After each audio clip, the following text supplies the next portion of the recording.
Sir మంటలు చేయడానికి కాలేజీలు పెట్టేది అందరికీ ఉన్నారు సార్ పిల్లలు.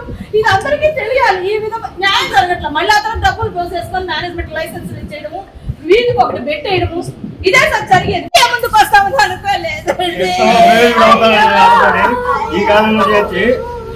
నిన్నే తీసుకొచ్చి కాలేజీలో వదిలిపెట్టావు. నిన్న రాత్రి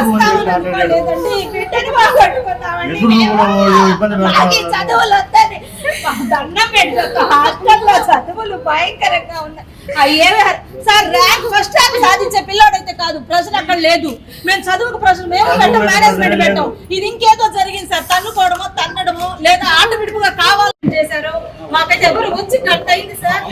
ఒక్కరు సమాధానం చెప్పట్లేదు సార్. ఇప్పుడు మేనేజ్మెంటే లేరు ఇక్కడ. మా ఆవేదనకి మేము అడిగే వాటికి సమాధానాల కన్నా ఉండి నిలబడి చెప్పాలి కదా సార్. అందరూ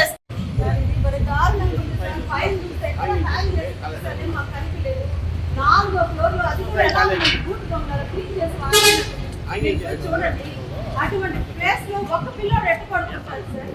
పడుకున్నోడు హ్యాంగ్ చేసుకుంటే రాత్రి అయితే మాకు పొద్దున్న డెడ్ బాడీ ఇచ్చారు సార్. దారుణం. సీనియర్ అందులో ఫస్ట్ ఇయర్ బాగానే ఇక్కడ ఉన్నాడు. రేవంత్ ఎంపీసీ చదువుతున్నాడు.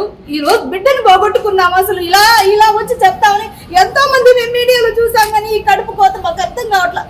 బిడ్డ అయితే మాత్రం చాలా చాలా యూనివర్సిటీ ఇక్కడ ఎవరిగా చెప్తారు. ఇది వచ్చేసి విశ్వసాయి సార్, ధనలక్ష్మీపురం బ్రాంచ్. మేము ఫస్ట్ ఇయర్ నుంచి బాగానే, అసలు మేనేజ్మెంట్ అంతా బాగుంటాడు. మా అన్న ఏంటంటే టీచర్ కాబట్టి వాళ్ళతో బాగా ఫ్రెండ్లీగా రేపో ఉంటుంది. అమ్మాయి ఏమైనా చదువుకుని మాకు అవసరం లేదు, బిడ్డ నార్మల్ గా చదువు మేమే చెప్తుంటాం. వాళ్ళకే చెప్పాం మా అబ్బాయి ర్యాంకులు వద్దండి, ఐఐటి కూడా మాకు వద్దు, ఓన్లీ ఇంటర్ పాస్ అయితే చాలు. ఫస్ట్ ఇయర్ కూడా అత్యవసర మార్కులతోనే. కాబట్టి మేము ప్రెషర్ చేసే ఫస్ట్ ర్యాంక్ స్టూడెంట్ అయితే కాదు, వాడు నార్మల్ చదివేవాడే. కాకపోతే హాస్టల్లో ఉంటే ఏంటంటే మనకి ఎంసెట్ అన్నా వసతి, ఇంటి దగ్గర మేము డ్యూటీలకు వెళ్ళిపోతారు కాబట్టి ఏదో ఇక్కడ రీడింగ్ నైట్ రీడింగ్ అన్నీ ఉంటాయి సార్. అది మాకు వస్తే ఇక్కడ చెప్పడానికి ఒక్కరు లేరు మేనేజ్మెంట్. మేము వచ్చి 2 hours అవుతుంది, మేనేజ్మెంటే లేరు. ఎవరైనా ఆన్సర్ ఇవ్వాలి కదా. మా ఇలా జరిగిందని చెప్పాలి కదా. పోయి చూస్తే హాస్టల్లో పిల్లలు లేరు, అందరు ఎస్కేప్ అయిపోయినారు. ఈవెన్ క్లాస్ రూమ్ అడిగితే నేల మీద, మా డౌట్ ఏంటంటే హ్యాంగ్ చేసి నేల మీద లాగున్నారు సార్. ఇప్పుడు పిల్లలు ఎలా ఉన్నారంటే తల్లినే చంపుతున్నారు. మొన్న రీసెంట్ గా చూసాం.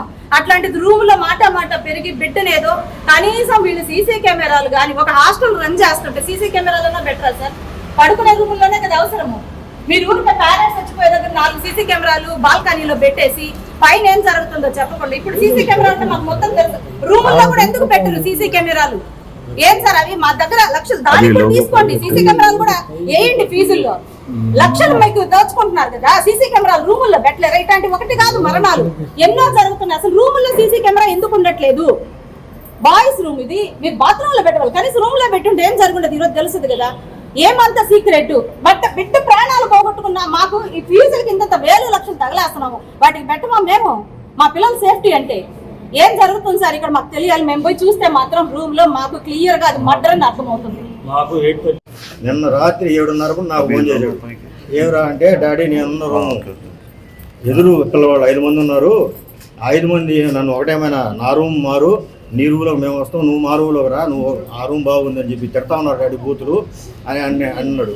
అంటే అరే ప్రిన్సిపాల్ ఇన్ఛార్జ్కి చెప్పావని అడిగా. ఇన్ఛార్జ్కి చెప్పాను, ఇన్ఛార్జ్ మాట్లాడడం లేదు, ఆయన పట్టించుకోలేదు నన్ను. మళ్ళీ చూద్దాం పోరా అన్నాడు. అంటే సార్ ప్రిన్సిపాల్ కంప్లైంట్ చేయాలంటే ఇప్పుడే కంప్లైంట్ చేయొచ్చు డాడీ, నువ్వు ఒక మాట చెప్పు, వాళ్ళు తిడితే గమ్ము ఉంటారు అని చెప్పాను. నేను అప్పుడే ప్రిన్సిపాల్కే ఫోన్ చేశాను. ఫోన్ చేసిన తర్వాత ఆయన మాట్లాడి విషయం చెప్పా. సార్ ఇటు తిడుతున్నానంట సార్ అంటే అదంటే నేను కనుక్కుంటాలే అన్నాడు. కానీ రాత్రి ఆయన కానీ కనుక్కుంటా. అప్పుడు మళ్ళీ వెంబటే నా కొడుకు మళ్ళీ చేశాడు. నాకు చెప్పాను రా అన్న. చెప్పామంటే ఏం వెళ్ళిపోయాడు గమ్మ ప్రిన్సిపాల్ సార్ అన్నాడు. ఆయన వెళ్ళిపోయాడు. ఇప్పుడు అడిగితే ప్రిన్సిపాల్ సార్ని ఏం సార్ రాత్రి మాట్లాడారంటే నా కడుపులో నొప్పి ఉంది, రాత్రి మాట్లాడలేదు అన్నాడు. రాత్రి మాట్లాడగానే ఉంటే వాడు ఆ రూమ్లో వాళ్ళు వచ్చి బూతులు తిడతా ఉన్నారు, నాకు భయంగా ఉంది డాడీ అని రాత్రి అన్నాడు. వచ్చేస్తావారు అంటే ప్రిన్సిపాల్ మాట్లాడితే బాగానే ఉంటుంది అన్నాడు. ప్రిన్సిపాల్ పేరు intermediate Joy 2 senior inter MPC చదువుతున్నాడు. ఇక్కడే ఉండేది. పైన విశ్వసాయి జూనియర్ కాలేజ్, అది వచ్చేసి జాయ్ 1 అది. ఇది కొత్త క్యాంపస్. ఈ క్యాంపస్ లో 4th ఫ్లోర్ ఉన్నాడు. ఆ అబ్బాయి చాలా బిరికివాడు. యాక్చువల్గా ఒక్కడే ఇంట్లో కూడా బాత్రూమ్ వాడు, వాళ్ళ చెల్లిని తీసుకుపోద్ది. అలాంటి వాడు ఒక్కడే 4th ఫ్లోర్లో సింగిల్గా ఉన్నాడు. రాజు చెప్తాడు ఆయన సింగిల్గా ఉన్నాడు అని. ఎందుకు సార్ సింగిల్గా పెట్టారంటే మీ అబ్బాయి అడిగాడు. అబ్బాయి అడిగితే సింగిల్గా ఎట్ట పెడతారు సార్? ఎవరన్నా అబ్బాయిని వెళ్ళిపోతానంటే పంపారు కదా, పేరెంట్ అనుమతి లేకుండా మీరు సింగిల్గా రూమ్లు ఎట్ట పెట్టారు మామూలుగా రూమ్కి 7 మంది మాకు చెప్పింది చేసేటప్పుడు 7 మంది లేకుండా వాడు అడిగాడని చెప్పేసి పెట్టేసి వాడు ఆ విధంగా ఉండబట్టి రాత్రి ఏం జరిగింది అనేది ఎవరికి తెలియకుండా సాక్ష్యం లేకుండా పోయింది. ఇప్పుడు కాలేజ్ మేనేజ్మెంట్ నిర్లక్ష్యమే రాత్రి జరిగింది కదా, అసలు పేరెంట్ సమ్మతి లేకుండా సింగిల్గా ఒక పిల్లవాడు నిలబెడతారు రూమ్లో.